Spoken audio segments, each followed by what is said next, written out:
attendant, nous sommes on reparle du bilan de l'opération des militants de Génération Identitaire du côté du col de l'Échelle avec les hélicoptères. On voit ce que vous en pensez, bien sûr. 32-16 pour en parler avec les GG. Nous sommes avec Romain. Bonjour Romain. Bonjour. Porte-parole de Génération Identitaire. Vous avez vu que le ministre de l'Intérieur a dit que c'était de la gesticulation ce que vous avez fait, hein? Oui, tout à fait. Je pense qu'en fait, il s'agit plutôt d'un désaveu de la part du gouvernement. En effet, ce week-end, donc les militants de Génération Identitaire, donc qui est un mouvement politique de jeunesse, ont pris le contrôle du col de l'Échelle. Donc contrôle, c'est un bien grand mot quand même. C'est un bien grand mot, c'est-à-dire que nous avons mis un dispositif qui permettait de bloquer l'arrivée de migrants qui sont là de façon illégale, donc des migrants clandestins. Nous avons reconstruit une frontière, donc une frontière physique, avec des équipes de surveillance. Et la preuve, ça marche. Nous avons attiré l'attention sur ce col. Les pouvoirs publics aujourd'hui déploient des moyens. C'est donc qu'il y avait quelque chose à faire et que notre action était justifiée et pertinente. Oui, Romain, j'ai une question à vous poser.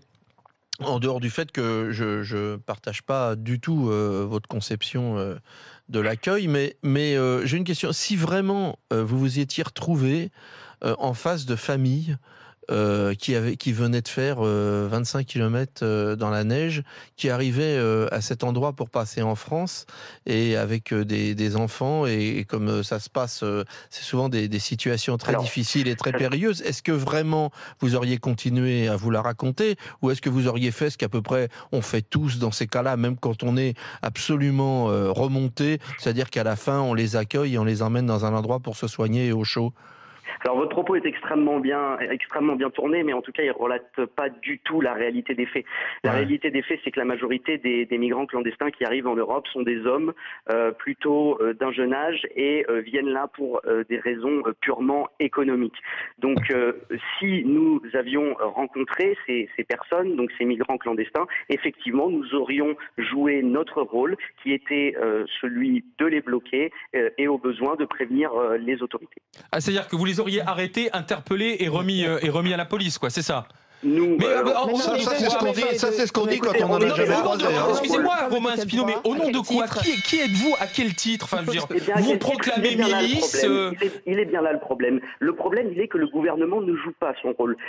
C'est au gouvernement, c'est aux forces de l'ordre d'être présents sur place et d'empêcher des clandestins de rentrer en France et en Europe. La vocation de notre action était bien celle-ci, était de montrer que le gouvernement n'agissait pas et d'être sur place. Nous avons été sur place et le gouvernement a fini par en parler. Aujourd'hui, des moyens commencent à être déployés. Nous estimons donc que sur le col de l'Échelle, il s'agit. Vous savez bien que le problème, il n'est pas là. Enfin, honnêtement, en tant que vous n'êtes pas si naïf quand même pour penser que la question de l'immigration aujourd'hui, et notamment des réfugiés, se déroule à trous. Laisse faire un groupe comme Génération Identitaire, si tu veux, qui s'installe, qui met en place une espèce de frontière. Enfin, c'est totalement illégal ce que vous avez fait, monsieur Romain. Nous avons joué notre rôle. Nous avons voulu montrer qu'avec un minimum de détermination, avec un petit peu de volonté, il était possible de reprendre le contrôle de nos frontières. Mais ce n'est pas votre rôle. Excusez-moi, monsieur, mais ce n'est pas votre rôle de contrôler les frontières. Madame, c'est bien le problème, c'est que ce n'est pas notre rôle. Oui, alors qu'est-ce que vous y faites? Qu'est-ce que vous y faites? Vous êtes habilité, vous êtes mandaté? Eh bien, nous étions là en tant qu'Européens, en tant que Français, pour dire à nos gouvernements qu'il fallait qu'ils remplissent leur rôle. C'était notre mission. Oui, mais vous savez que le rôle du gouvernement et les engagements européens, c'était d'accueillir notre part de migrants. Il y avait aussi ce rôle-là. D'accord, qui n'a pas été fait. Et vous êtes européen. Notre rôle n'est pas, et le rôle des gouvernements n'est pas de laisser passer des clandestins qui pénètrent sur le territoire. Ce n'est pas le rôle du gouvernement. Je comprends, mais vous n'aviez rien à y faire. Vous êtes autant hors la loi que ces personnes qui passent la frontière. Bien sûr que je suis désolée. Nous sommes des Européens, madame, nous sommes chez nous. Et nous avons tout à fait le droit de dire... L'Europe, c'est grand, c'est pas la France seulement. Hein. Il y avait des accords européens. Il y avait des accords européens. C'est pour ça que nous avions avec nous des militants européens. Non, mais attendez, il y avait hongrois notamment. Il y avait des accords européens. Vous allez recommencer?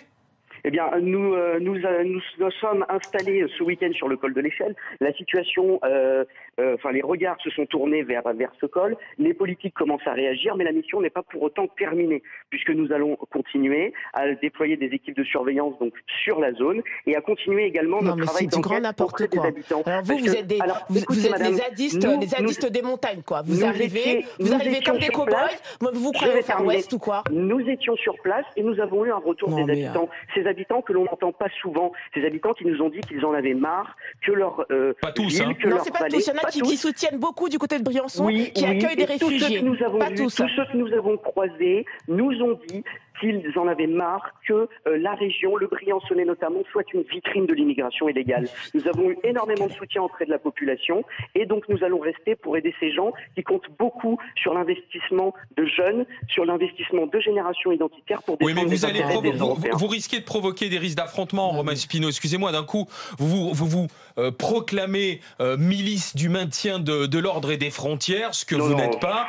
C'est ça, en vous installant. En plus, vous avez menti à la société d'hélicoptères, visiblement sur la mission que vous alliez mettre en place. Donc vous risquez d'ajouter du... Vous qui voulez du maintien de l'ordre, vous risquez d'ajouter du désordre, Monsieur Spino. Non, pas du tout. On n'ajoute pas du désordre, puisqu'en attirant l'attention sur place, les pouvoirs publics ont décidé de déployer des forces de l'ordre, notamment la gendarmerie, et de faire le travail qui était demandé. Donc la présence des forces de l'ordre, c'est bien, justement, de maintenir l'ordre. C'était notre objectif. Mais puisque vous êtes européen, vous avez l'air de croire à l'Europe. Qu'est-ce que vous pensez des pays, dont la France d'ailleurs, qui ne tient pas ses engagements vis-à-vis de l'accueil, par exemple, parlons de la Pologne, de la Hongrie, etc., mais même la France, alors que l'Allemagne ou l'Italie la tiennent plus que... Un pays et l'Europe doit tenir des engagements vis-à-vis de la volonté de sa population et de son peuple. Or, aujourd'hui, on le voit en Europe. Donc vous n'êtes pas européen du tout. Vous n'êtes pas européen du tout. Non, parce qu'il y avait des décisions qui ont été prises au niveau de l'Europe, qui n'ont pas été respectées par la France.